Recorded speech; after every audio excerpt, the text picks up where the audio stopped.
Good evening and welcome to the Tony Kinnett Cast here on The Daily Signal, nationally syndicated and first on 93 WIBC. Well, you probably could have guessed it, but breaking news. The Democrats in Virginia have filed emergency appeals. Emergency appeals galore. Why are they filing emergency appeals?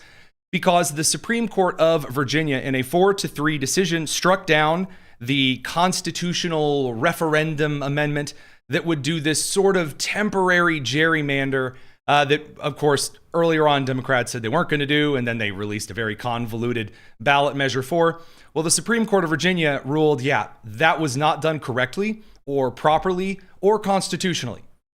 And so instead, now that that law decision has been tossed, back in the Democrats' faces over in Virginia, there is a full-blown panic going on. And so right now, according to some of the reports from Jarvis and the SCOTUS Wire, Virginia Democrats indicate that they will be appealing today's ruling invalidating the redistricting referendum to the United States Supreme Court. And they are desperately trying to get the United States Supreme Court to weigh in here because that's the only court feasibly higher that they could go to about this particular thing. There's just one small problem. The Supreme Court of the United States has no authority over the Virginia Supreme Court. None. The Virginia Supreme Court is the ultimate authority on the Virginia Commonwealth Constitution. So let's actually dive into this particular decision because, by the way, in case you're wondering right here and now, after this particular court ruling, it ain't going nowhere. It ain't going nowhere very fast, very quickly. So first and foremost, you may remember Virginia voters narrowly approved the amendment to the Constitution, 52% to 48%, on the special election on April 21st to turn Virginia's congressional maps from a rather balanced congressional map, not the best in the world, but not terrible, to one with only one Republican-leaning district, that being on the western side of the state. Again, a rather bizarre thing, kind of making it look like a lobster with a deformed claw sticking up in the air. And that would make it 10-1. And this was proposed by and pushed very, very, very hard by Senator Louise Lucas in the state, the most foul-mouthed granny they got out there. Now, we'll come back to her because she's having a really bad day for a totally different reason. And of course, by a really bad day, I mean the FBI raids are rather thorough. But alas, while they are trying to appeal this particular ruling, let's actually go through what the ruling is, what's going on. So in the majority opinion by Justice D. Arthur Kelsey, he'll come up in a couple of minutes too, the court held that the process of this constitutional referendum violated Article 12, Section 1 of the Virginia Constitution. It requires a very specific multi-step process for constitutional amendments. Why? Well, for common sense purposes. So it's not going to get discussed on the major network news shows by all of the academics with 18 pairs of glasses on their face who don't look as devilishly handsome as yours truly, are going to try to tell you, well, according actually, the constitutional amendments are, no. The common sense answer up to bat first, it should be difficult to amend your state's constitution. State law is supposed to be changed not as quickly as it is in today's day and age by the state legislature, for sure. State courts are also supposed to have an impact on that. But your state constitution, the founding document of your state or commonwealth or territory, in the case of like Guam or Puerto Rico, those are supposed to be a solid document that doesn't change every single year.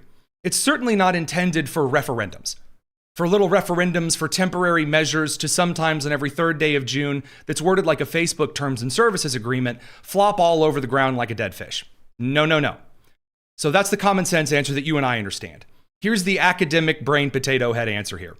So according to Article 12, Section 1 of the Virginia Commonwealth Constitution, amending the Constitution requires the General Assembly approving the entire proposal twice, with an intervening general election from the House of Delegates in between, so that voters can evaluate candidates based on their positions. Survey says, did that entire process happen?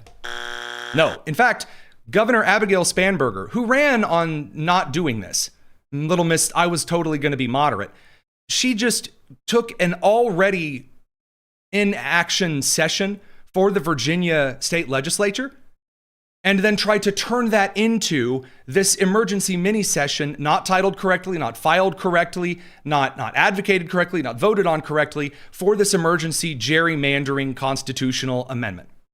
So there are a couple of key procedural issues again, and I'm giving you this kind of the boring stuff up front so that when you see all of the meltdown, you know how sad and pathetic this sounds. This is essentially like someone yelling at the cop, "I didn't do nothing," after you just saw them throw a beer bottle through a plate glass window. Like, actually, I'm a citizen and you can't talk to me, officer. Yeah, nope. You know how silly that sounds when you see that on cops. This is the same kind of thing. The actual two rulings from the court said, number one, the first legislative approval occurred in a 2025 special session, which was called for other purposes, like budget matters. Guess what? Congressional districts, that ain't a budget matter, Sam. So early voting in the 2025 elections was also already underway. So wait a minute, if I'm already taking part in early voting in state primaries, and the Virginia Constitution says that I have the right to have my early vote counted, have I just now voted for someone whose district I'm no longer in? What's going on here? That's ridiculous. So that's another big part of it. 1.3 million early voters who would have had a meaningful opportunity to consider the amendment when choosing delegates now had their rights taken away. Remember that, because you're going to hear this 3 million number here in a couple of moments. So because of this bill that was rushed on through, like Grey's Anatomy trying to break the land speed record for rushing a gurney through the hospital, rushed this bill right on through and disenfranchised 1.3 million people on the left, the right, the center, the north, the south, whatever, in their choice of vote. The court also found this intervening election requirement wasn't properly satisfied, irreparably tainting the referendum and nullifying its legal effect. What does that mean? It means they wrote the bill like it was supposed to be a brain teaser.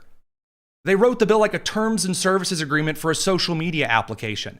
If you believe in free elections on Tuesdays and you like that sometimes temporarily, occasionally on the right side of the moon, that Virginia should also be freedom and patriotic and also, then please consider voting for... That was what they did. They didn't just say, here's the old map, here's the new map, do you like it? They didn't say, hey, for this temporary period, we would like to do this. Nope. They had to bring in the weirdest essayist in general over to shove this thing through. And that didn't go over very well. So, can they actually appeal? Can they bring it up to the Supreme Court? No. And the reason they can't, as said by the guy who called this initially, former Attorney General of Virginia, Ken Cuccinelli. And this does have some pretty big national implications. You can hear that in his explanation on C-SPAN. So the Commonwealth have any recourse or way to appeal the ruling? No, they do not. As I mentioned, the Virginia Supreme Court is the final authority on Virginia constitutional questions. This is the end, folks. You will have the same map in 2026 for the congressional elections that existed in 2024. That is now unchangeable and immutable. Now you say, wait a minute here. Hang on a second. Tony, what if they call the legislature back and they do it again? Well, it's too late. Guys, it's midterm year now. And if it's midterm year now, that means that the whole primary season, have you not heard all of the primary shenanigans in the rest of the country? Don't worry, we'll cover that. Well, then I'm afraid that the only true answer here to Virginia Democrats and Democrats who spent $70 million nationally on this campaign, here's what they get. It's all there, black and white, clear as crystal. You get nothing. You lose. Good day, sir. Thank you very much, Gene Wilder. So, what does this mean? Well, it's got a couple of problems for the Democrats for a couple of reasons, but there's a lot of good fun to have in the meantime. So, first and foremost, you have at the state and kind of big state figures. Mark Warner, he's the senator from Virginia who always shakes his jowls angrily in committee hearings. He posted a very endearing double statement, by which I mean he had a statement in the tweet, and then he had like a bigger fancy Photoshop statement beneath it. Essentially, he says, quote, more than 3 million Virginians cast their ballots on the amendment, and they deserved to have their voices heard. They deserved it. How could we just disenfranchise? No word about the constitutional amendment referendum put forward already invalidating and disenfranchising almost 2 million voters. Just because people voted in this election, he says, well, they get whatever they want because they voted for it. Now, what's really funny, and then we'll send the radio crew off to the commercial, as Jason Miyares points out, Mark Warner, Justice Kelsey, the guy who authored the decision that says, no, you can't gerrymander it this way, Democrats, you appointed him. You appointed that Supreme Court justice. So a big thank you to Mark Warner. Radio crew will see you on the other side of the commercial break. We're going to continue on the live stream. It's the Tony Kinnett cast here on the Daily Signal. Now, in case you were wondering, we have heard nothing so far from Abigail Spanberger, the governor of Virginia. Nothing at all. Although she is being mocked ruthlessly and relentlessly, and she has earned every single bit of it. Why? Not only because she ran on not redistricting, and then turned around and said she actually wanted to do the redistricting, but because of this ad in particular.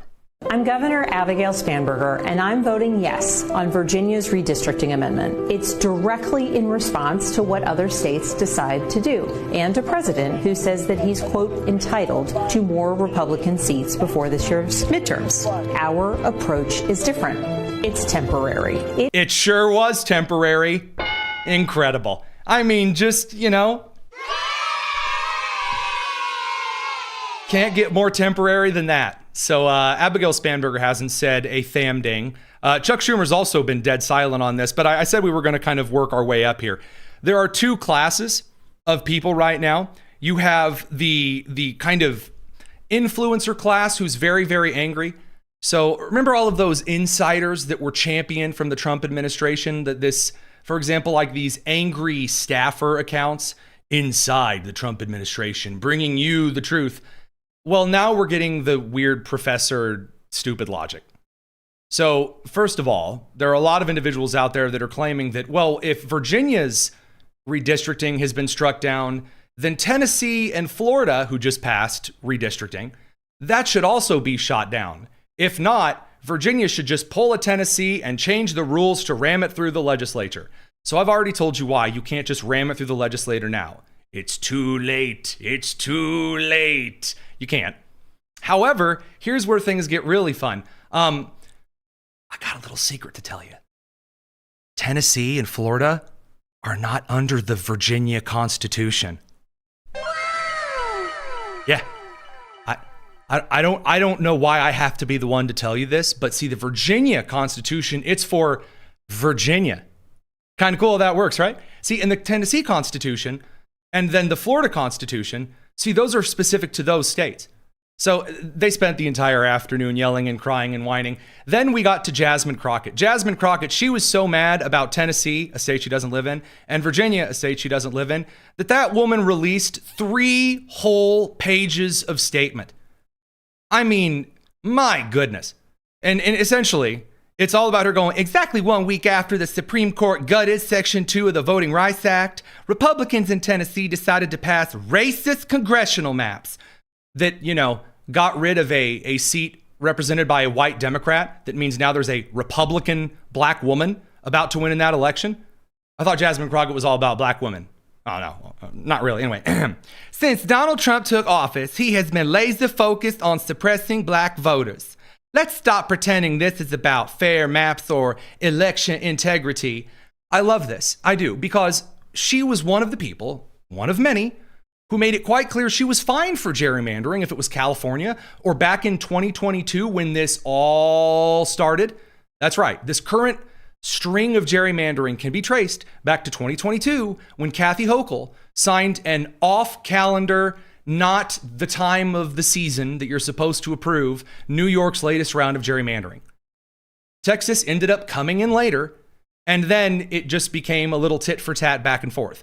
Only there's a problem. Republicans hadn't gerrymandered their states as much as Democrats had accused them of doing, because there were all of these racial gerrymandering lines that Republicans had allowed to be in place in interest of fairness. And now, Illinois, J.B. Pritzker cannot squeeze any more votes or any more seats out of his congressional map. He's floated the idea. Lawyers from all sides are telling him he's got about as much a chance as Virginia does at this point of doing any more gerrymandering. Now that brings us over to the insane asylum. The insane asylum is wild. So Hassan Piker, he's a leftist streamer and a formerly fat little rich horseboy who spends his time cosplaying as Fidel Castro or Chairman Mao. This goober has said, quote, "The Virginia Supreme Court denied the results of the redistricting referendum. SCOTUS gutted the Voting Rights Act, and Tennessee carved up the last Dem district, destroying black voter power in the state. Those who make peaceful revolution impossible make violent revolution inevitable." He got roasted for, again, calling for violence. He tried to step away. Didn't quite work, but we've got bigger fish to fry. We got to bring that radio crew back. Don't go anywhere. It's the Tony Kinnett Cast.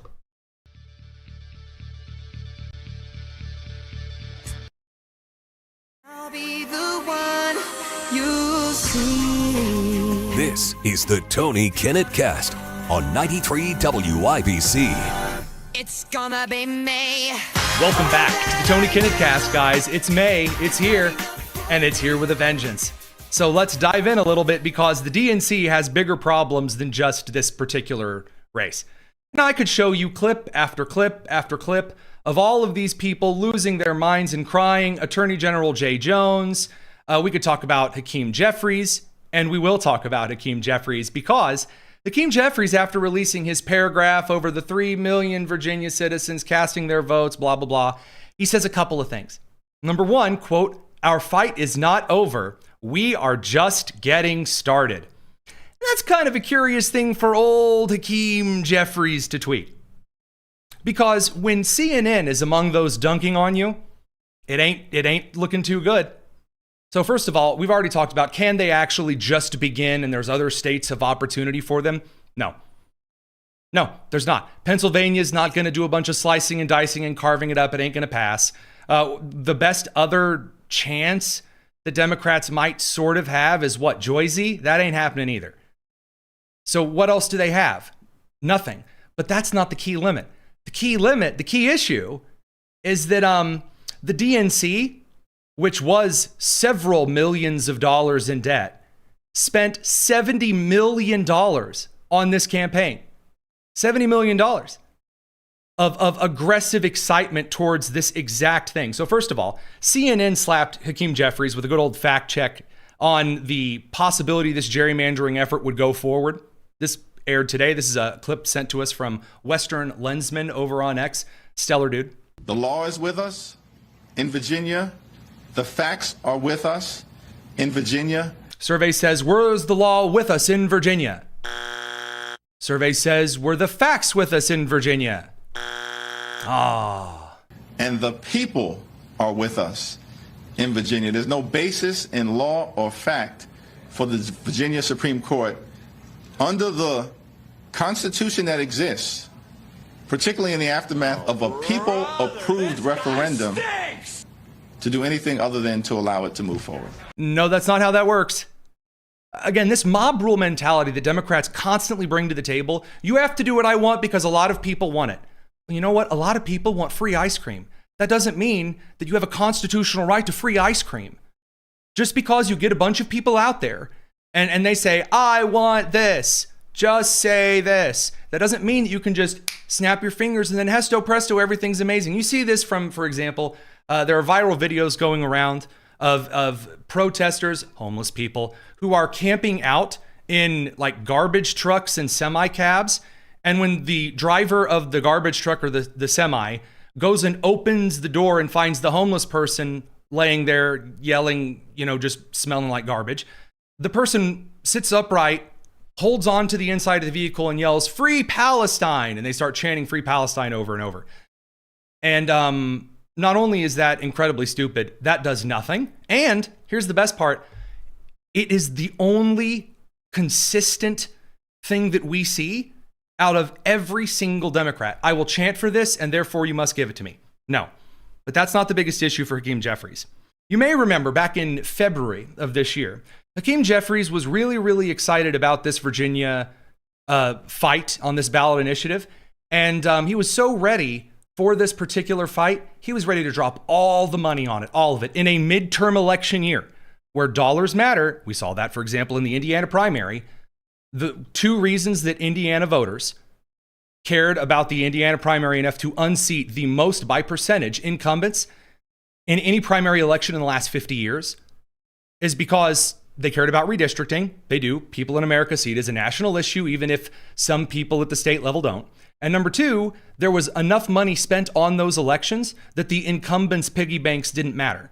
So in a time when the DNC really needs to save its little coins, Jeffries did this. How much money are you guys willing to spend on Virginia? Now this is going to go to a ballot referendum in April, could have a huge impact on the midterms. How much money are you guys willing to put in to get this ballot initiative through? Whatever it takes. I mean, that sounds like a lot. It could be several, maybe a multi-million-dollar campaign. We will spend tens of millions of dollars to make sure that the Republicans do not successfully manipulate voters in Virginia, and that voters have all of the information necessary to make a decision. Well, how the turntables. Well, ladies, gentlemen, and the ugly kids in the corner, it now appears, as of the most recent FEC filing that's covering through March 31st of 2026, the Democratic National Committee reported approximately $18.36 million in outstanding debts and loans owed by the committee. That includes a prominent $15 million loan taken out in October 2025 to support operations and state-level efforts after 2024 election losses. Here's where things get extra fun. As of March 31st, 2026, they only had $13.88 million on hand, which means, if you're any good at addition, so everyone but AOC and Ilhan Omar, if there's any Roman numerals involved, this means they're currently in the red on a net basis. They have more debt than they have cash. And they have just blown $70 million, which was donated to the DNC over the last year, that they should have been using to get out of debt. They blew it and they wasted it on a fraudulent ballot presented to the people that then they sent to the Supreme Court and was operated incorrectly, was delivered incorrectly. There were questions on how those ballots were collected and reiterated. And then by the time the Supreme Court looked at it, said you didn't even have the right session to bring this referendum to bear because you didn't read the instructions. The instructions were build an IKEA table and you put together a lamp. And now you're sitting here wondering why the food you balanced on the lamp fell over onto the floor because you didn't build a table. You ignored the instructions. So again, it really is quite incredible to see the Democrats' spending procedures going into the midterms now completely destroyed. So what is the opportunity? What's the plan out of this? Because Ken Martin, Minnesota man, head of the DNC, what does he do? Well, he can't really even take a little bit of time to issue a statement on the infighting in his own state. Ilhan Omar is now on the record. She's freaking out because there's a House Ethics Committee investigation that's beginning into her fraudulent winery from her husband that doesn't exist. Because, in Islam, where alcohol is haram, you just open up a winery. Anyway, Little Miss, I'm only worth $18,000, not $30 million. She's now so upset that she's started going after Governor Tim Walz, the lame duck friend of school shooters in Minnesota. So Ken Martin from Minnesota is not issuing any statements on that. Instead, he's out there trying to pretend to be Scott Pressler. Here he is in Arizona, walking around to random people on the street. I'm not joking. Random people on the street and begging them to sign up to be Democrats. The head, I'm going to say that one more time. The head of the Democrat Party, the chair, the El Presidente, is wandering around like, do you have any spare change? Asking people randomly on the street, hey, will you vote for the Democrats, please? Congratulations. Congratulations. Thank you so much. Thank you so much. And congratulations on being a registered voter. That's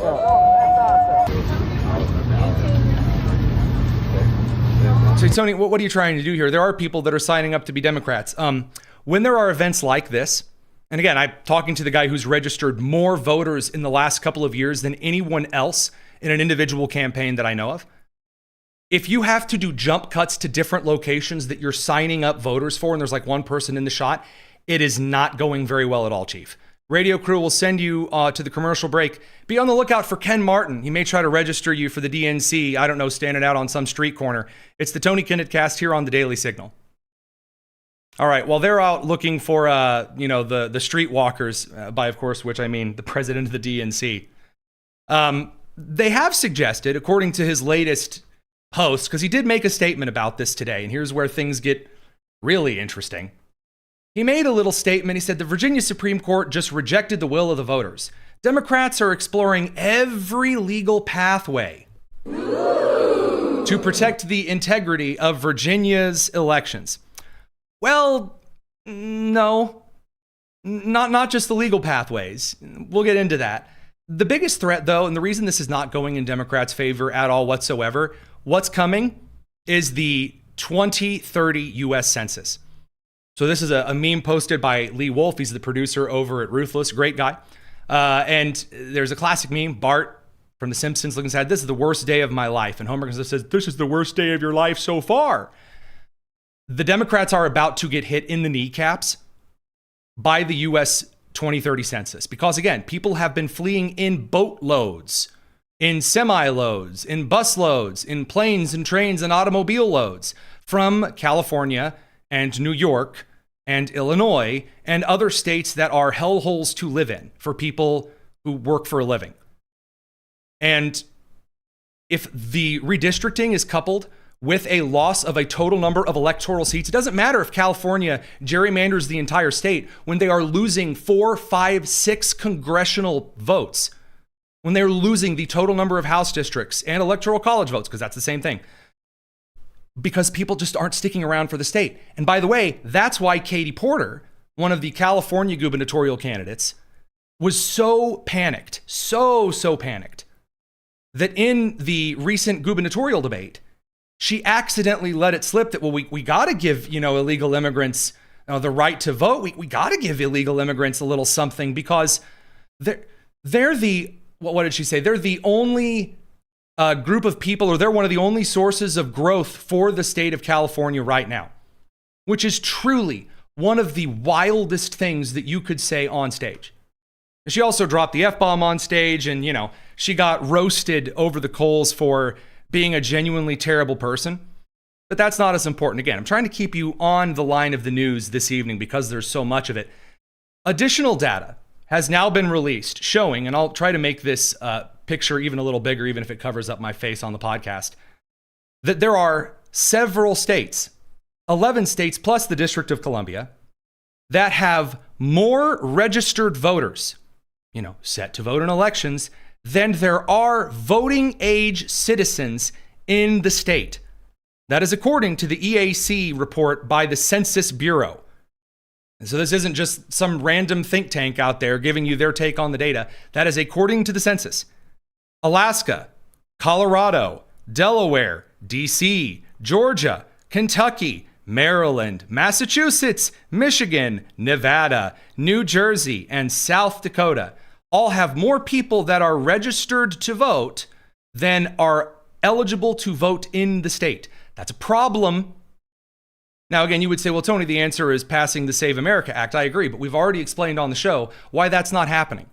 You need 4 Republican senators or 3 and Fetterman to switch over. That's not happening. As much as I'd even love to blame it on John Thune, you would need Mitch McConnell, Susan Collins, Lisa Murkowski, and then Tom Tillis to all flip and get rid of the filibuster. The procedural rule that says we're going to wait on 60 votes as a majority for anything that's not a budgetary bill. So we have a serious issue here. We got to bring the radio crew back in, and then we've got way more news to talk about. DOJ stuff, Kamala Harris, and the economy. Don't go anywhere. Tony Kinnett Cast.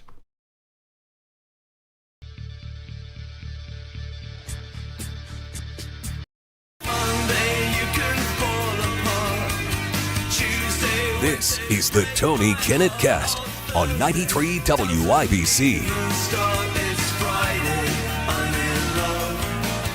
Welcome back to the Tony Kinnett Cast here on the Daily Signal. Plenty more news to dive into. The Department of Justice is expanding its denaturalization campaign. So we've talked about the threats against those who, would be individuals perhaps violating voting laws. We've talked about those who have committed fraud, emigrated to the country.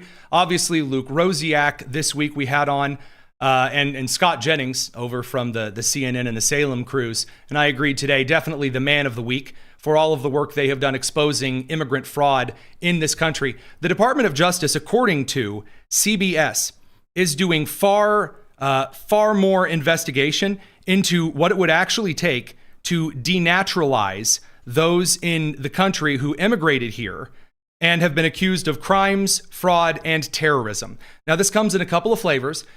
I will say for the 45th time so far, Acting Attorney General Todd Blanche did not come to play. This man did not show up to pussyfoot around. He is here to get to work. And right now, according to CBS, individuals inside the Department of Justice are reporting a series of legal analyses that are going into what it would take for those who commit crimes as immigrants to the United States and then took an oath of citizenship for the State Department to confirm, hey, you have violated the oath you took, and so therefore we are revoking your citizenship. They're looking over a huge series of cases in the United States where this has been done before. A lot of these records were lost around World War II due to some accusations that in order for Franklin Delano Roosevelt to imprison a lot of Americans unlawfully and unjustly in concentration camps and internment camps, because, oh, we see you're looking a little Japanese there, man, so we're going to move you up to this camp in Oregon or Washington or NorCal. There are a couple of federal records that were thought to be lost from the Library of Congress on some of these immigration cases. Who has the right to determine whether, when you take an oath of citizenship to the United States, who then holds you to that oath? What does that expungement of those records look like? Because believe it or not, we've talked about this with several other historical society records groups. There are other local archives. For example, Bracken Library at Ball State University in Muncie, Indiana, has a record of several historical societies that have maintained federal court records that, for example, FDR's administration tried to remove in order to get things moved along more quickly. The Supreme Court can't exactly rule on cases. Appellate courts can't exactly rule on cases in a negative way if you get rid of any evidence of precedent. So there are a lot of things currently on that frame. The President of the United States today, speaking with angel families, took a moment to talk about what the U.S. is doing to combat illegal immigration and drug trafficking by sea. Fentanyl deaths in this country have plummeted. The number of drug and abuse incidents in this country have plummeted. And of course, you know this, as Senator Jim Banks pointed out today, there have been, for 11 straight months, 0 cases of individuals crossing the border and being released into this country openly who crossed the border illegally. Here's the President of the United States. In securing our border, we've also made tremendous strides in stopping the flow of illegal drugs into our country. The flood of deadly fentanyl across our border is down by 59%, and the drugs coming in by sea are down by 97%. 97%. And we're trying to figure out who the 3% are, because they are the bravest people on earth. You see how we stop them by sea. You know, for years they'd go and catch the boat, bring them to court, they'd go in, they'd go out. By the time of the evening, they'd be back on another boat, bringing drugs in. So we gave them warning, and we don't do that anymore. We do it much more efficiently. This is, by the way, how a lot of Americans expect these kind of decisions to be made. And we're seeing this in a number of environments. We're seeing this currently with the love taps. I love those. Love tapping the IRGC on the coastline of the Strait of Hormuz. We'll talk about that a little bit later, because the greatest foreign policy mind of our time, of course, I'm talking about Kamala Harris. She's announced her brilliant campaign on why Americans are really angry at, quote, the Iran war, end quote. Sorry, I really shouldn't have put the quotes in there because there was a drunk hiccup that I left out. We'll get to that in a minute, though, because there is much bigger news that appears to be not just kind of a momentary fluke in the system. The job gains over the last month, they've been incredible. They have truly been incredible. Please don't take just my word for it. Here's kind of the CNN roundup of these numbers. The jobs report surpassing the expectation this morning. New data showing 115,000 jobs were added last month. All right, CNN's Matt Egan joining us now. Put this into perspective for us. Well, Sarah, look, the job market, it slowed down in April, but not nearly as much as feared. This was a big beat for the job market. Look at this. So the U.S. economy adding 115,000 jobs in April. That's almost twice as much as the consensus from economists. Again, it is a slowdown from March, which was actually revised slightly higher. Wait a minute. I will be the first to tell you, the first on the record to tell you, remember in March, the jobs report was not bad. And what did I say on the air? I said, I am going to wait until there is a revision. And I am here to tell you that in one of the first times I've ever actually seen numbers revised upward. The reason that the April numbers are not as high is because the March numbers were revised to be even higher. And there's a couple of reasons for that, but we'll let him finish. But this was better than expected. There we go. Thank you. Now, this drove a couple of things today. The S&P closed at its highest level on record. It's now up 17.2% since the March 30th bottom. That is a $10 trillion gain in market cap in 29 trading days. And there are two key reasons for this. Let me rephrase that. There are three key reasons for this. I don't want to cut over to our interview with Trent from the Small Business Administration and him give me grief over not giving the full number of reasons. First of all, the American economy is starting to feel the effects of the big beautiful bill. It's kicking in. I told you that we were going to see through the end of the first quarter and the beginning of the second quarter the economy start to gain momentum. That was needed. It was necessary. It was stymied and kind of messed around with because of the confusion around federal courts and tariff threats here and different policies there and how things were going to work, whether things flipped back and forth, which, by the way, so far we've seen that there has been far fewer of the tariff refunds than were expected, meaning that a lot of organizations are just kind of leaving things there because they would then have to take that money and then through the Internal Revenue Service, report what they used that money for. So, for example, let's say Walmart, if they are paying a very large chunk of the tariffs, Walmart did in fact pass a lot of those prices on to consumers. So if they took the tariff refund from the Trump administration, the IRS would then require them to say, hey, cool, you've already gotten some of this money back, unless you're going to be passing it out by Walmart greeters to everybody coming into Walmart, like Johnny Appleseed. You got to report what you're doing with this money. You can't just sit in the corporate account. You can't just hire some dude named Dennis for the full price of the amount and send him on a cruise line. Hantavirus, anybody? Anyway, so that's definitely kind of a plus on the stability of the stock market side of things. The second key reason that we are actually seeing a major surge in the stock market, AI is actually doing and delivering what a lot of people had promised. I said that I wasn't really quite there on where a lot of AI was going to approach. There were also a lot of people fear-mongering and telling you that it's going to come alive and it's going to eat your children and also give you the wrong recipe for banana bread. Instead, AI development is truly benefiting the economy because it is doing some of the things that a lot of people had suggested would happen, but a lot of people weren't expecting. Greatest example, it has put more blue-collar tradesmen into active employment than any other economic surge that I believe we saw since lead pipes were replaced with copper. So as a little quick aside here, my grandfather, Tony Kinnett, he was an electrician. He was an electrician for ABB and Westinghouse in Muncie, Indiana. And he didn't work on the line. Like he wasn't putting together TVs for Westinghouse. He wasn't building electrical components for ABB. He was an electrician for the plant. And so what that meant is that his job was keeping things in that building running and running well, and he did. A lot of the trades, plumbers, HVAC, electricians, and so on and so forth, are active in this new era of manufacturing construction. Remember how everyone told you that Trump bringing manufacturing jobs to the United States and these big deals, it wasn't going to matter because these factories were going to take forever to get built? Guess who builds the factories? Those would be Americans. That's a good thing. That's a good thing. You know that I am a little bearish rather than bullish on the economy because I hate the idea of predicting things to you and them being wrong. I would much rather say I wasn't expecting it to be this good and it's great, rather than telling you, oh, it was going to be amazing all along, and then if it doesn't do so well, you think I'm a liar. Now, radio crew, I am sending you to the commercial break, or the FCC is going to take out my kneecaps. That's the truth, but we shall return. It's the Tony Kinnett Cast. We're going to continue over here on the live stream side of things. Oh, there's so much news. So much news tonight and so little time.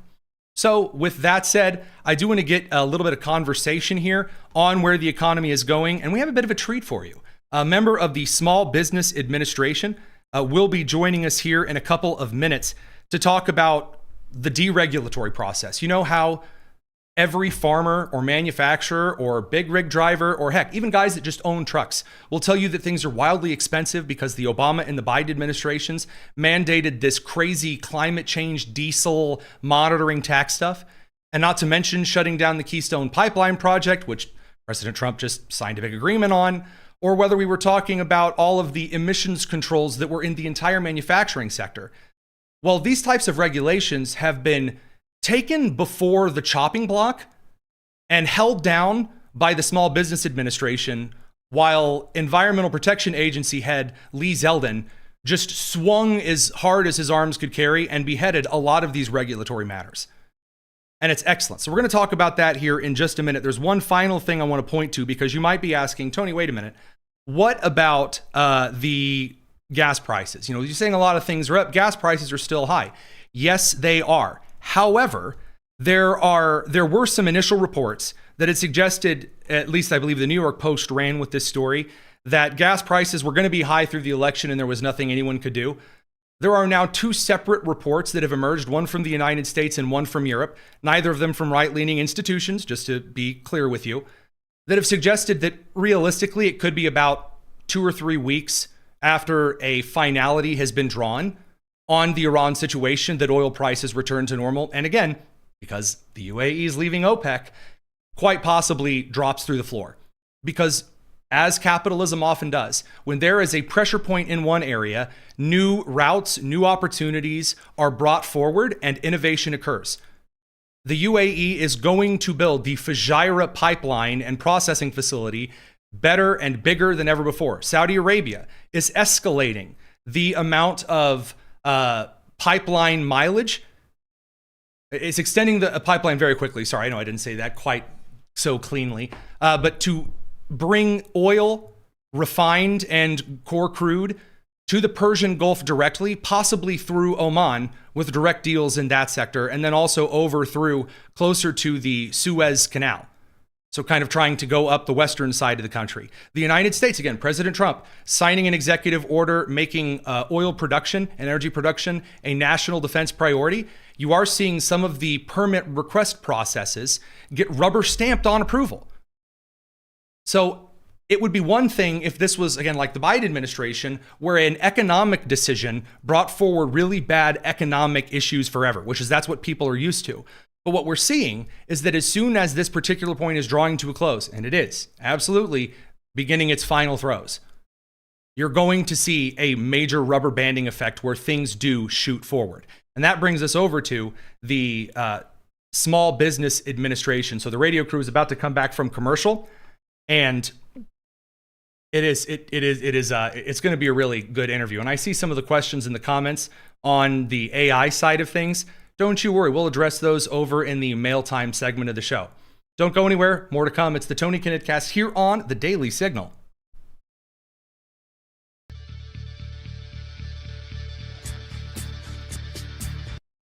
If I could fall into the sky.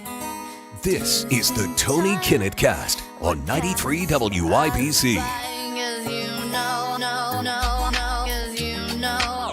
I've been promising you some good news on the economic front, and so now we're going to pivot over from some job number stuff over to our good friend Trent Staggs. He's over from the Small Business Administration's Office of Advocacy, Region 8. This man eats the Great Plains states for breakfast, and he doesn't. But he does work on a lot of measures that are actually benefiting the economy in some pretty substantial ways. Trent, thanks for joining us. Hey, great to be with you, Tony. Thanks for having me.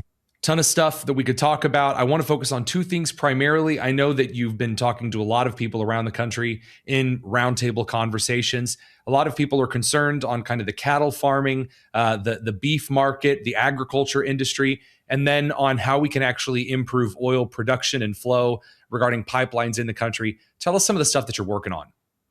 Yeah, well, it's pretty exciting that we have this task force to begin with. We're part of the Office of Advocacy. Really is tasked by the president, by this administration, to really go out and be the voice of small business across all federal agencies and help identify and eliminate burdensome regulation. And so, as our office has done that, we've met with over 12,000 small businesses and stakeholders, conducted scores of roundtables. We put together a red tape hotline for people. They don't even need to come to us. We love to meet them, businesses where they are, but they can even just phone in and let us know what's troubling them. And boy, we have uncovered quite a bit, a good $110 billion worth of compliance costs that we've taken off the backs of small business just in the first year alone here under President Trump's leadership, and really getting out there with his executive orders on deregulation, focusing heavily on this as a top 3 priority for him. Deregulation, that is. Nobody better than President Trump and this SBA administrator too, Kelly Loeffler, that as business people, they understand the cost of doing business with respect to the regulatory framework that sadly we've been in for some time. I mean, the previous administration put up almost $2 trillion in new regulatory compliance on the backs of business, 300 million paperwork hours. And so we've got a lot of work to do, and we're out there doing it. We're meeting small businesses. We're hearing from folks. And to your point, yes, right away, looking at issues like diesel emission systems, like the Food Safety Modernization Act, like even victories for fishermen that we are able to work with on and procure for them. So there's quite a bit there that we're tackling or have tackled in this first year, and we continue to do more. So that's some of the stuff you've mentioned there right at the tail end. Those are the kind of regulations that are really burdensome on small businesses. You know that, and I know that because you and I steep in the bathwater of this stuff all the ding dong day. But a lot of those who are tuning in, they may not just by the first hearing of it quite grasp how getting rid of some of these insane diesel regulations were crippling small businesses, especially in the agricultural industry here in the United States. Could you kind of walk us through that process of how it works its way down and becomes practical? Yeah, absolutely. I mean, and that it is something that is that really has a huge impact, and we've been able to see that. I mean, we classified this at some $200 billion. We have a most wanted list of regulations that we're working on right now at our website at advocacy.sba.gov. And this has come up, some $13,000 per vehicle is the cost of complying with the Clean Air Act regulations. $13,000 per vehicle to comply with previous regulations. Yes. And so Secretary Zeldin, has been fantastic. All the cabinet level folks and agency heads have really taken it to heart. They often come to us and ask, hey, help us identify regulations that we can work on. And so they've been Zeldin never sleeps. Amazing partners in this. They really have been. And he just announced just a few weeks ago the diesel emission fluid or DEF sensors, rescinding that requirement, which was about $13 billion alone, and a huge win in savings for farmers and truckers across this country. And we want to continue working on that. There are Tier 4 requirements coming up where we think it's even much more costly than that. There's other component parts that we need to take a look at. Those are pretty critical measures. This is one of the things that it's easy to campaign against and say, look, these are the things that are hurting Americans while you're running for office as an administration. And in that transitory period, you can say, here are the things we're going to do. But these aren't always day one, the dam breaks, the floodwaters rush through the plains, and everything changes at once. These are incremental changes. And so it's a lot more difficult to communicate to the American people. This is a small change that it may seem now. This is the only one of this week, even though obviously with diesel emissions, that's really huge. Some of these are snowballing effects. Over time, they allow for a lot of long-term freedom for small businesses to invest in money that wasn't, like you said previously, going as a $13,000 per vehicle tax in some operations where if you don't have multiple vehicles tasking in the same area at the same time, you're not getting that work done. I mean, the agriculture industry is built on the reliability of those machines. Yeah. No, absolutely. And, and business is really built around certainty, right? All these Absolutely. regulations that keep popping up and adding more and more cost, the small businesses in particular, that we want to advocate on their behalf, because this is something where they may not have the army of accountants and attorneys to be able to comply with this just Byzantine regulatory system and framework that we have. And so it's very critical, this role as advocates, that we get out there, we meet businesses where they are, we hear them, and then we work with our team in DC that it really has a portfolio of every single agency assigned to them. Our interagency affairs team, they're fantastic. And we work on really taking what we've heard from businesses, small businesses directly, and working with those agencies on recommendations on how we can change regulations to make them less burdensome. Trent, one of the things that I often I'm thrilled to get to ask, and it's one of the things that Americans don't necessarily get a chance to see these kind of questions answered. So here goes nothing. You guys only have a certain size of a tool belt, because although you guys have a certain ability to work on regulatory structure, it is Congress at the end of the day that sets certain parameters. They decide what's in your tool belt regarding regulations and things that have to be followed. For the Great Plains states, those that you work with, I know out there in Salt Lake City, you're having conversations, dozens of them a week. What is something that Congress could pass? If you had the magic wand, if you had Thune and Johnson and the whole crew in, what's something they could pass to make your work advocating for smaller businesses ready and better today? That's an excellent question, Tony. That really is. And, I have to look at the REINS Act and the Prove It Act. To your point, could you outline both of those real quick here for me? Yeah, no, absolutely. Senator Lee has been really instrumental on the REINS Act, which would effectively require Congress to vote on any regulation that has, I believe, more than $100 million impact on business. Wow. And too often, unfortunately, Congress has largely abdicated their role and responsibility to a unelected bureaucracy, rulemaking bodies at varying agencies that, in some administrations like this one under President Trump's leadership is fantastic and we're moving the ball, but in others, maybe not so much. And they've really they end up creating these rules and regulations. Case in point, the Code of Federal Regulations started out at just a few thousand pages back in the 1950s. We're over almost 200,000 pages today. And so there's so much regulation that is just promulgated by these agencies and never voted on by Congress. And that's what the REINS Act essentially would try to address. The Prove It Act, somewhat similarly, really wanted to be able to take a look at the impact of regulations on business, because far too often, our office was created through the Regulatory Flexibility Act, and it requires agencies to certify whether new rules are going to be onerous, particularly on small business.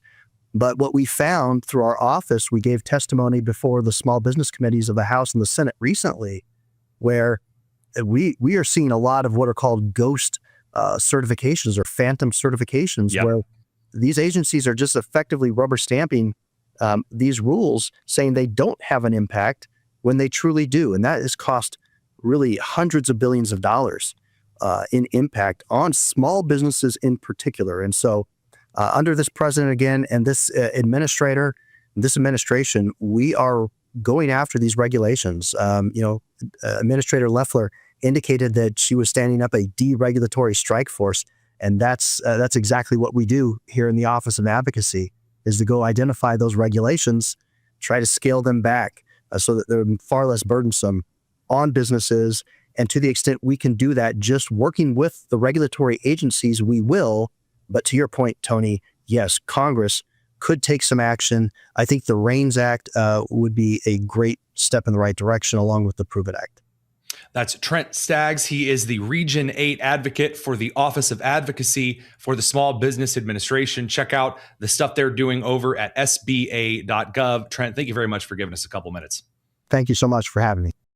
All right, we're going to take a quick second here to dive into some of these some bizarre claims that were just made a couple of minutes ago. And then, of course, a following statement by the President of the United States. But first, May is National Foster Care Month, so I wanted to take a moment to tell you about my friends at the Alliance Defending Freedom and what they're doing to support foster and adoptive families in America.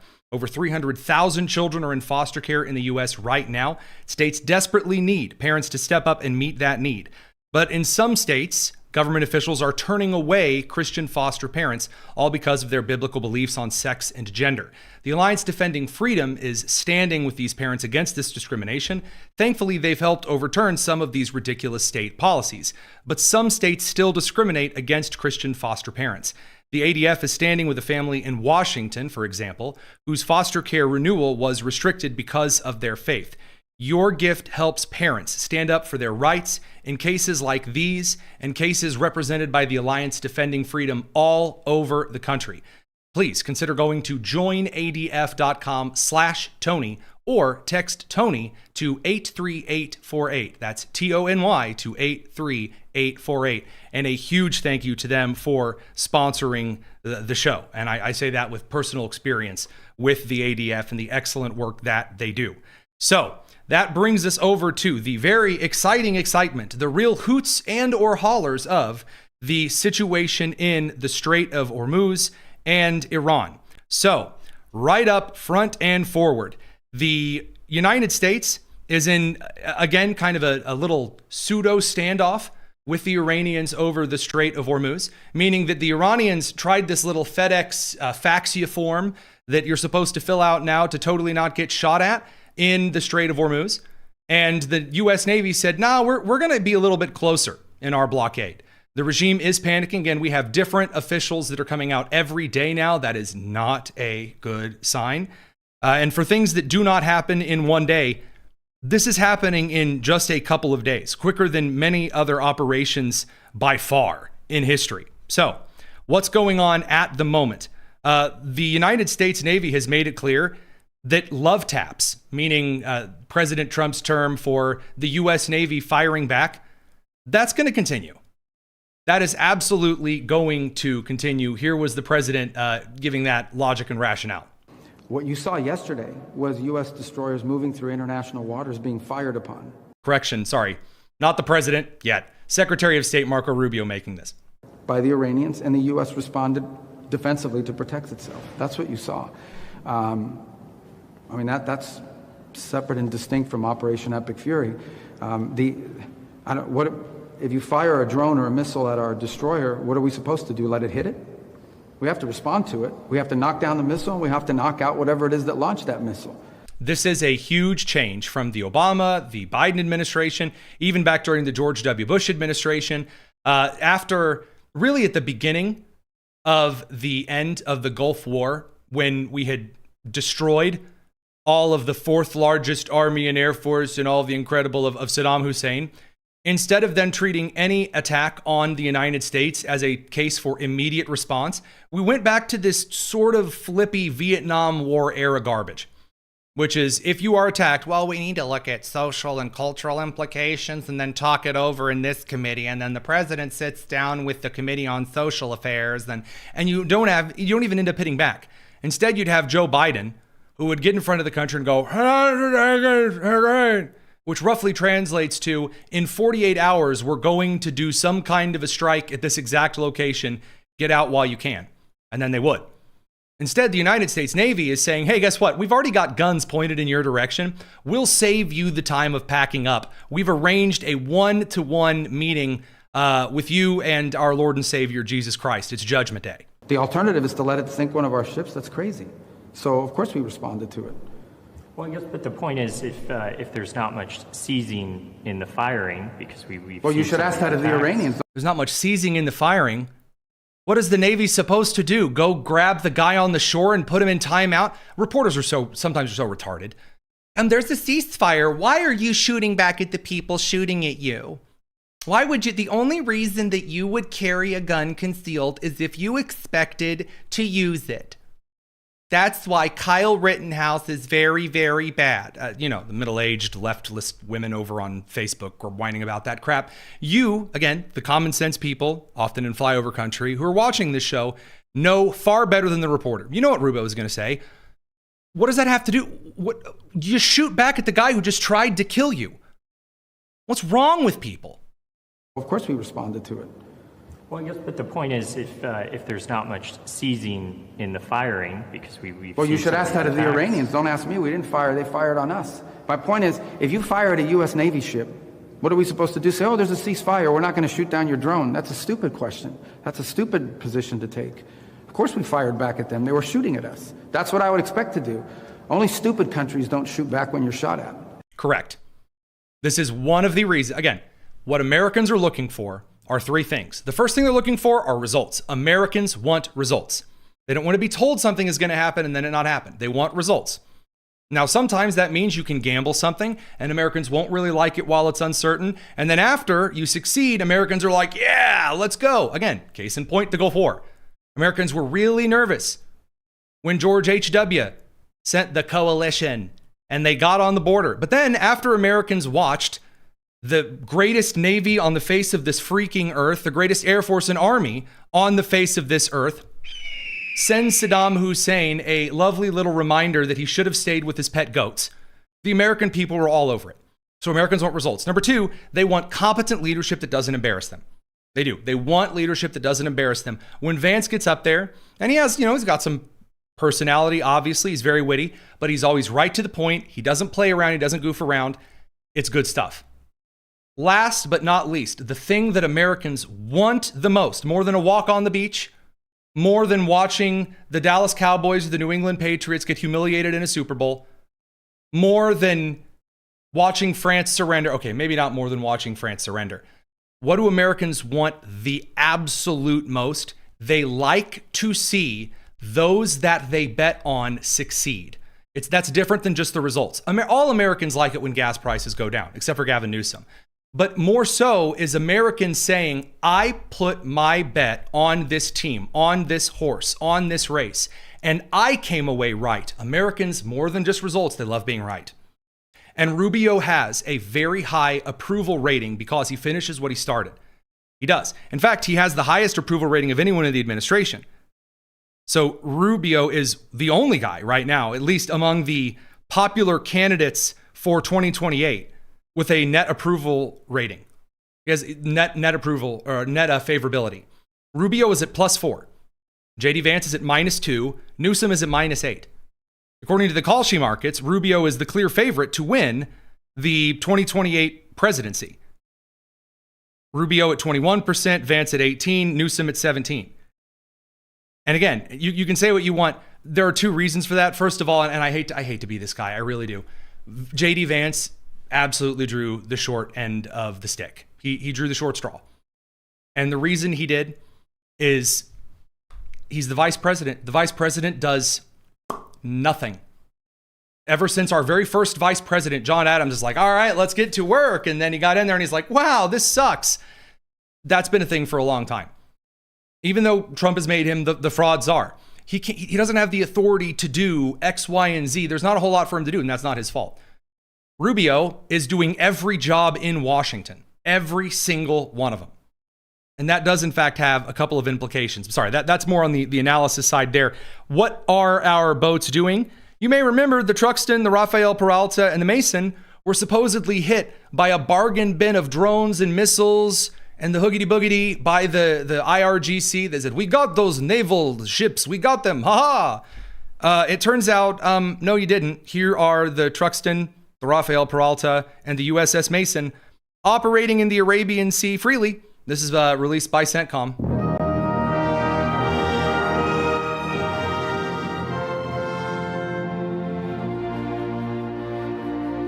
I like this better than the AI crap. I'll be real with you there.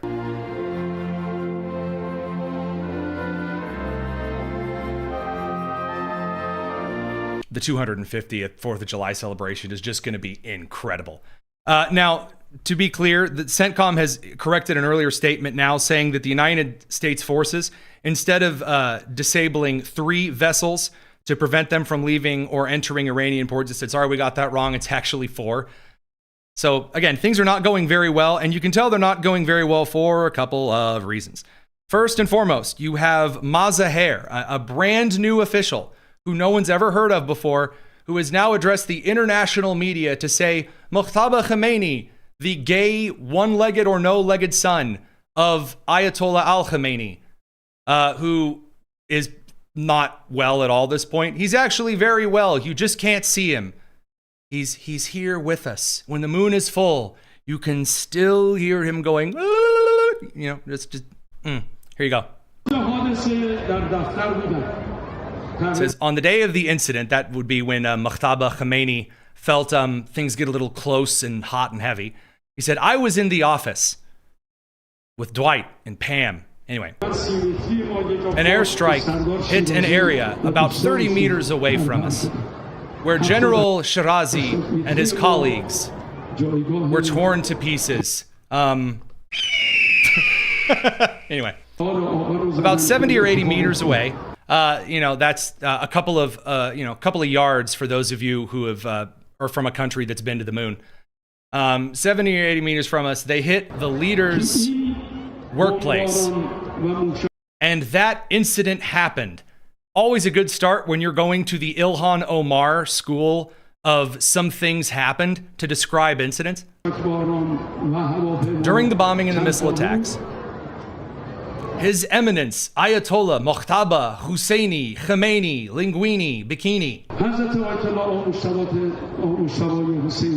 was not in the place where he usually taught. He was not there that day. They razed that place to the ground. They hit his home where his wife was killed. He was on his way there, on the stairs, going upstairs. Wait a minute, so was he on his way there or was he there? I've been on Google Maps when they're telling me like ways that I could get to a location. Now, if you're here in the United States, your options are walking, taking the train, distance by car, distance by electric scooter. If you're in the Middle East, you got like distance by camel, distance by being thrown by a JDAM landing right next to your feet. I don't think I've seen distance by stairs. I don't know if you can say he was on his way home traveling via I-90 stairs. I don't think that works. The missile struck there. Miss Haddad was killed. Now, I don't exactly know fully how all of like the last names and stuff in Arabic and Islamic cultures work, but wouldn't she be Mrs. Khomeini? Why is she Haddad? I mean, I know he's probably got, a bunch of, again, there's a reason they keep the girls' schools very close to the military bases. Mr. Meshba, who was downstairs, was killed. His Eminence was on the stairs. Again, the stairs. The force of the blast hit him and knocked him to the ground. His kneecap was slightly injured. And his back was also slightly injured. So far, this just sounds like an average, between the ages of 35 and 55, attempting to do some kind of home repair. My kneecap, slightly injured. My back, slightly injured. Hit by a missile on the stairs. Aren't we all?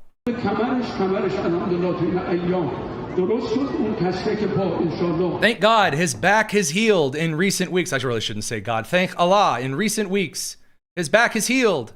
Sources do trust me. And Allah willing, Subhanallah.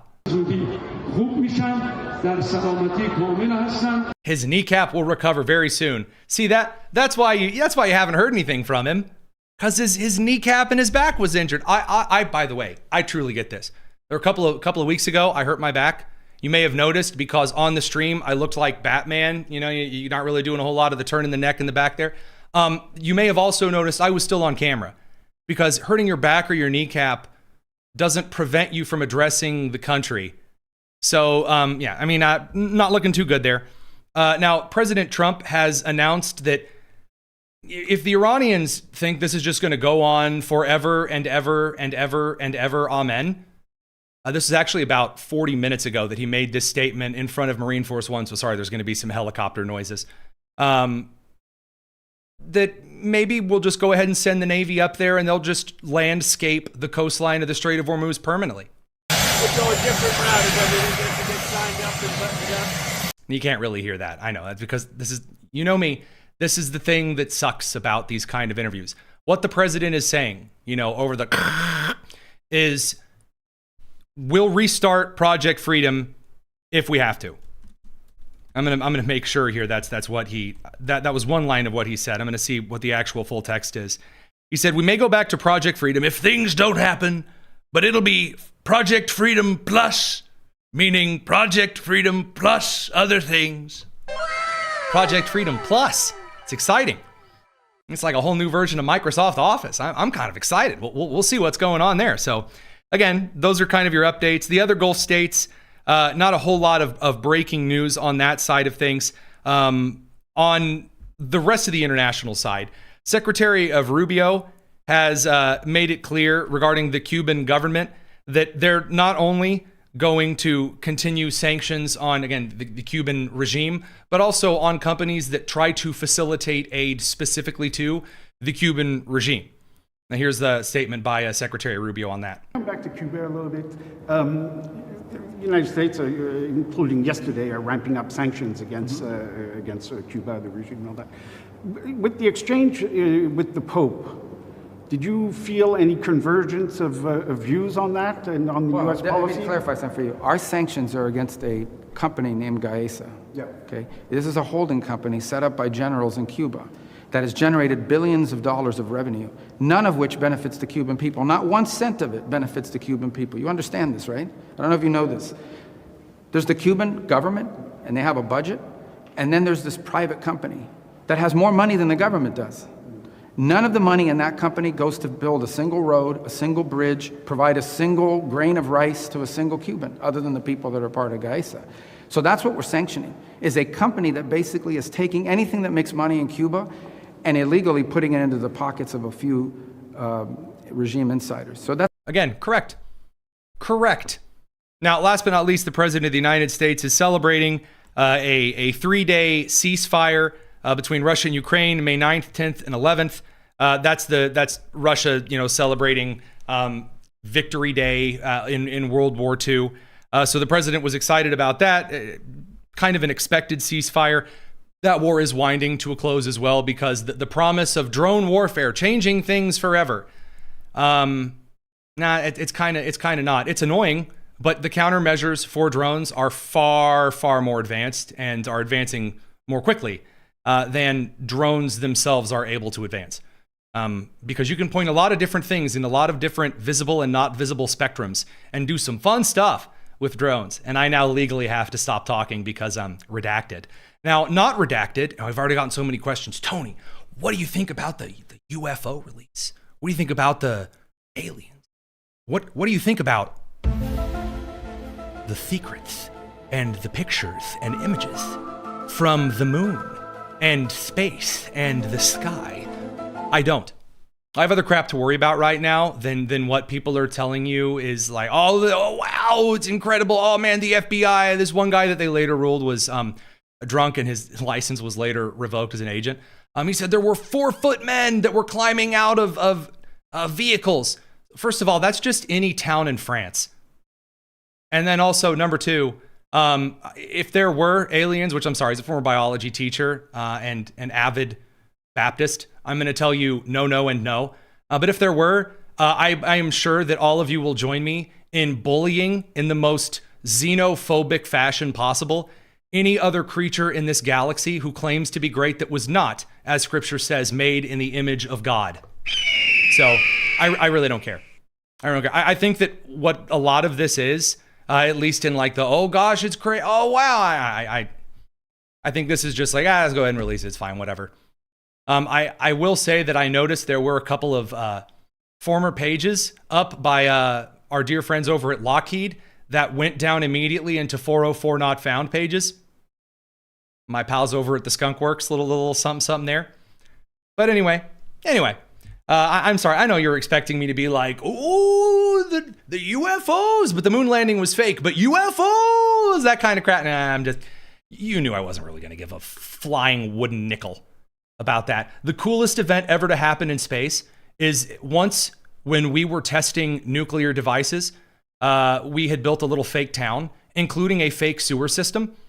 And because of the blast of the nuke, because of the pressure and the fire surging underground through the sewer system, shot a manhole cover out faster than any other object has ever been launched. physically. We believe it may be the very fastest physical object in the universe at the moment. Now, the actual term for how fast it's going is like Mach bleep.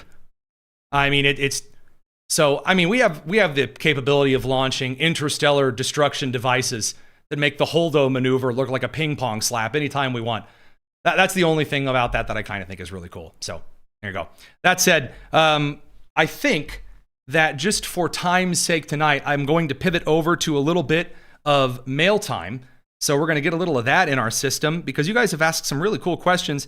And then we'll probably end up showing you the Army captain who is doing a huge effort against, well, I should say huge effort on behalf of those whose entire careers were ended because they in uniform chose not to take the COVID vaccine. We'll probably upload that tomorrow just so that we don't keep you here all night. So you have to subscribe to the Daily Signals YouTube channel and catch that one when we upload that tomorrow.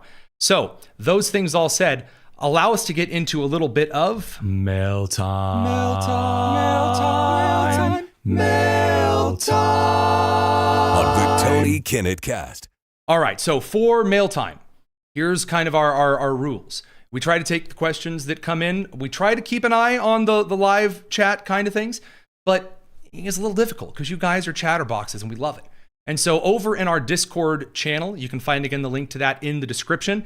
You will find our fantastic crew all hours of the day and night. You can send in stuff, news tips. A lot of you guys have ended up suggesting things that we later discussed on the show.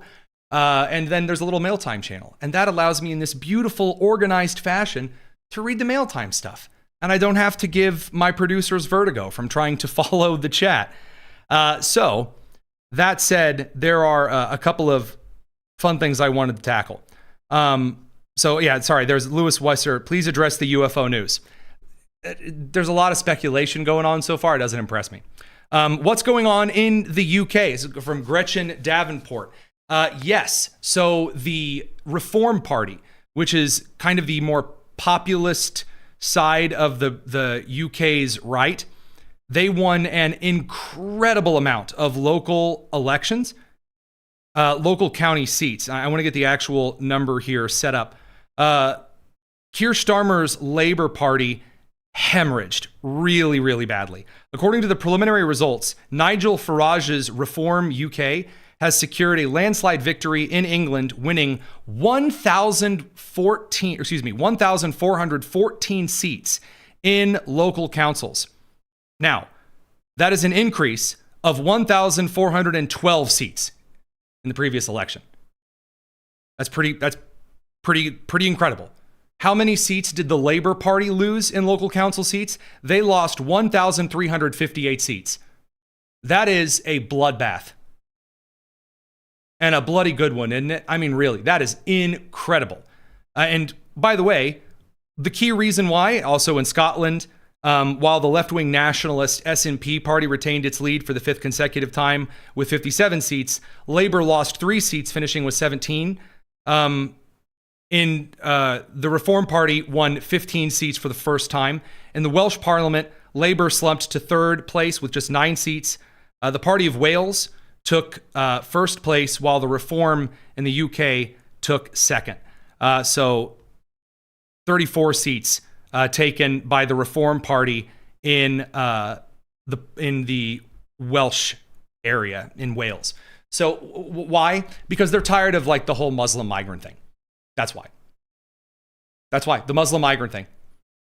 And there's like this weird kind of, I guess, retaliation group happening on what used to be some members of the right, Megyn Kelly, Tucker Carlson, who have spent a lot of time saying, actually, Islam is really good and amazing and wonderful. I'm so sorry I was ever. Meanwhile, over in Europe, every country that imports Muslims ends up having a really, really, really bad time. People are kind of tired of it. Turns out the rape gangs aren't worth it. Tony, that's really mean. You shouldn't say. I don't care.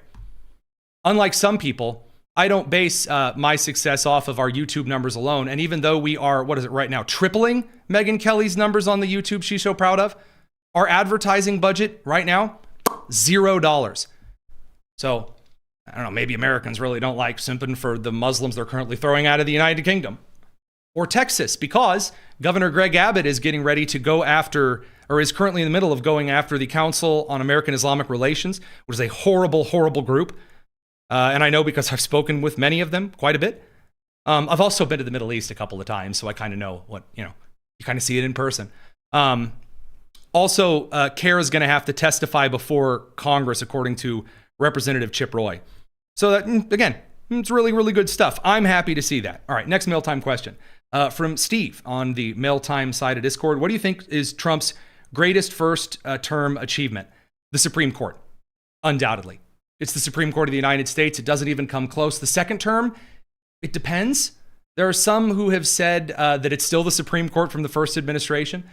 Some have said that it's his efforts kind of towards shaping some foreign policy stuff around the world. I think that long term, the greatest success is going to be the Trump accounts. The Trump accounts are going to be huge because it's the answer to Social Security that sucks. The Ponzi scheme that everyone is forced to pay into, and that you're brainwashed by the time that you're in your 60s and 70s to go, I earned this my whole life and it's fine, and everyone leave it alone. And again, I agree, yours should be left alone. But those of us who aren't in your bracket of collection, or those of you who are about to start collecting it, you should get to collect it. I should get to turn down participating in that program and do Trump account stuff. That'll probably, I think that's like, again, one of the greatest things the president has ever done. Super huge, super great. But there's a lot of stuff in his second term that he's done that's just incredible. From Gretchen, kind of a Vance and Rubio question. Don't you think that it will hurt J.D. Vance due to the fact that Tucker's, you say brother, it would be Tucker's son, just barely quit working for him, too close to comfort? So I know Tucker. So Tucker has a brother, Buckley Carlson, who's a nutcase. And then he has a son, Buckley Carlson, who is a really decent dude. And I know that because Buckley Carlson used to be in Jim Banks' office. And I've known the son, Buckley Carlson, for quite a while. And I'm not going to go into too many details here, but Buckley was, claimed to be like the source of all of these leaks from the vice president's office. Yeah, I don't, this is just me. If evidence comes out, I hear you, but knowing what I know about the son, Buckley Carlson, the reason he quit working, again, I'm not going to try to go too much into detail here about Buckley the son. When you are accused every single day without any evidence for being the leaker, and don't get me wrong, there are absolutely leakers in the Trump administration and on the closer to Vice President J.D. Vance's side of the wing of the administration. There are those who are leaking, absolutely. Is Buckley one of them? I have not yet seen any evidence that suggests that at all. Again, I could be wrong. I know Buckley and have known him for a while, the son, not the brother, the crazy guy. So I'm going to be conflict of interest there for you. Now, do I think that Vance's record with the Tucker side of things is going to hurt him? Probably a little. It's a little early to say. It's a little early. I mean, there's a rumor going around on the political world that on June 11th, that Governor Ron DeSantis of Florida is going to announce his candidacy for 2028. Guys, it's real early for that. It is all kinds of early for that. So patience, my friends. There will be time for election stuff, I promise. But I'm not as worried about it right now, just that I'm seeing members of the administration gain some popularity for things they're doing. But that does more to the popularity of this administration, and then what that has to do for the next couple of years of the country, and then how that will factor in. So we're kind of in the first step of the math equation for what will be 2028. But we're just now putting in the first parts of the word problem. It'll be a little bit. All right, next mail time question. There was one mail time question that I totally said I was going to address at the beginning of the show, and then I've completely forgotten it. I think I asked a producer to write it down. It was during the countdown section. Oh well. From E. Smith. So hantavirus can really be a side effect to the COVID-19 vaccine? No. The hantavirus is what happens when you get really too close to rat poop. We've known about it for a long time. And a couple of things with it. While it's a deadly virus, it spreads. It's really difficult to spread. It is. So as I said to my students right before we all went on our long COVID break, a virus only has so many points to spend in its RNA, right? It only has so much that can be coded there. And either a lot of the RNA has to be taken up to make it really deadly, or a lot of the RNA has to be taken up for it to like improve its transmission, its transmissibility. So this particular virus, unlike COVID, which was really easy to catch but was very unlikely to kill you, this one packs more of a punch, but it's really hard to transmit. Like its incubatory period, which is long, it has a very small transmission window, and you can't really pass it like some kinds of the stomach bug where you may not show outward symptoms. The hantavirus, no, I'm sorry. It's not the same. Everyone out there who's making a big deal about this, everyone just wants to fearmonger right now. I'm not seeing it. And I've known about hantavirus for a while. It's in my college biology textbook, for crying out loud. The real secret, by the way, you want to know the secret to the hantavirus? Don't be near poop. And also, don't go on cruise ships. That's a secret. I hate cruise ships. I don't want to go on cruises. They're just festering disease pits. Don't go on cruise ships. Sorry. I would much rather go on like the Alaskan train trip than an Alaskan cruise. That's me, because you get like frequent stops and you're not like crammed onto the isolated boat for ages. Kind of different there. So that's more of a me thing. I don't think it's the same.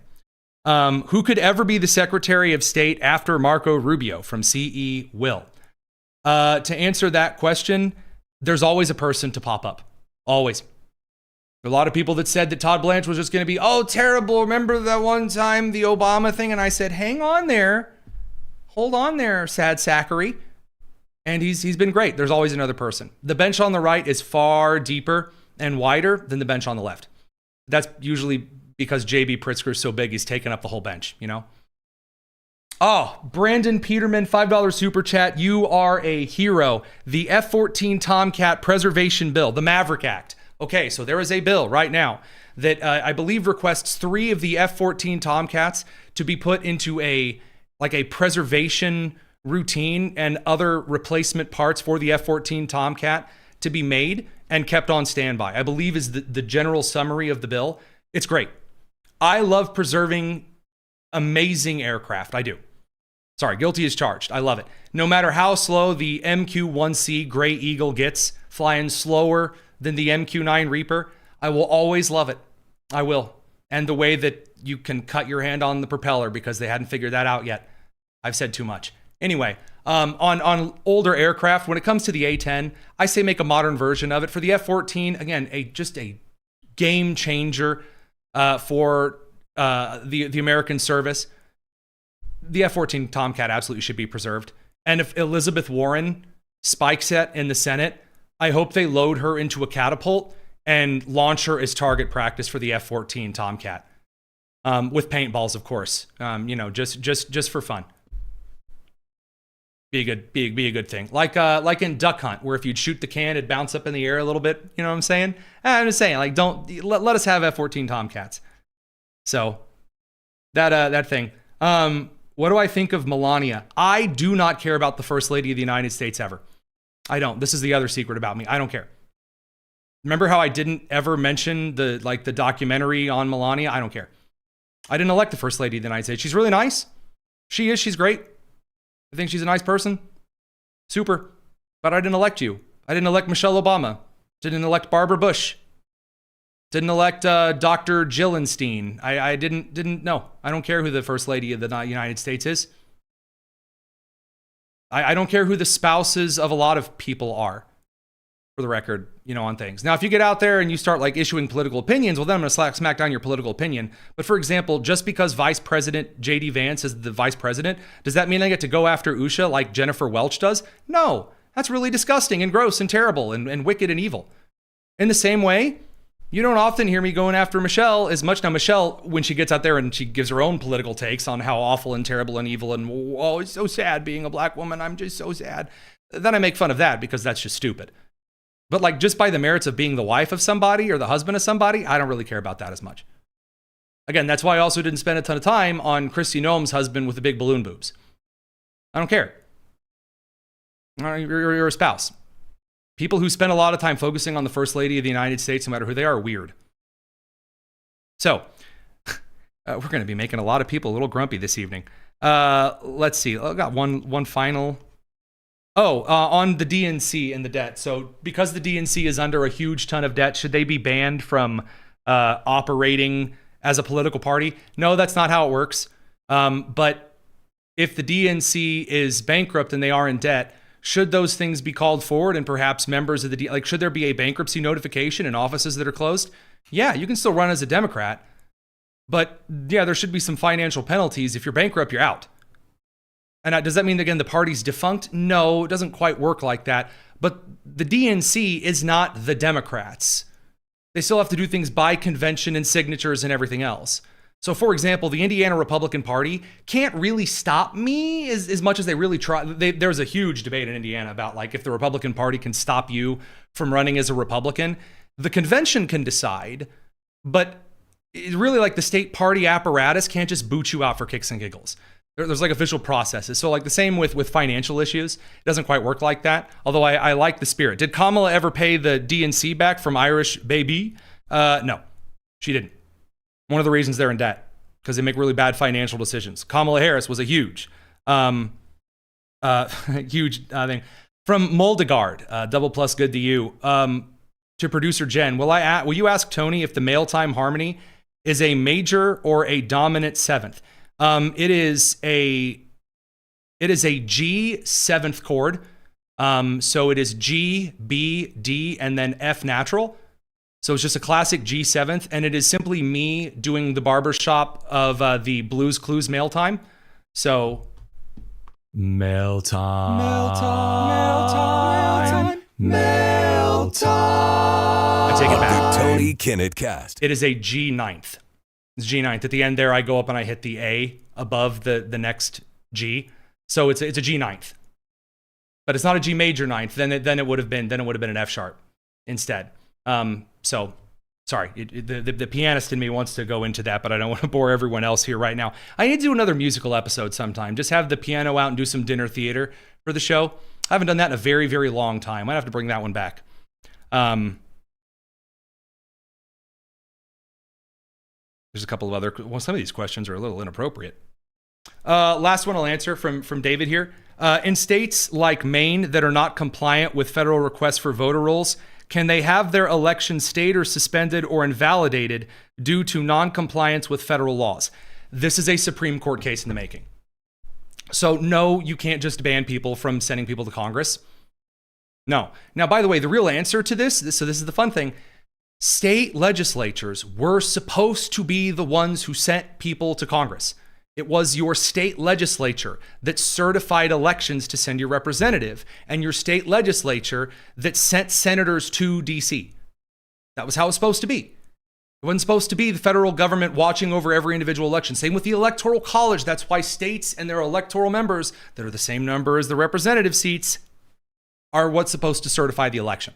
Then your congressman, because your congressperson is the physical embodiment of that electoral college vote. That's why there's the same number of electoral college votes as there are seats in the House of Representatives, although I can't really say that because there are non-voting members for no reason, like for DC and for Guam and other retarded things.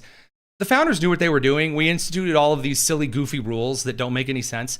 But can the Fed say, well, you're not giving us voter rolls, so therefore your elections don't count? No, they can't do that. Federalism.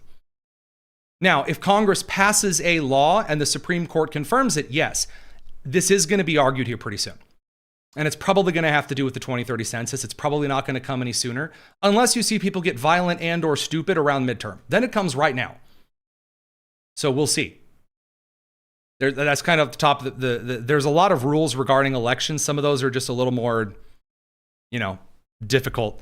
So all of that said and aside, that's kind of my hot take for things for the week. It's been a really good Friday, May the 8th.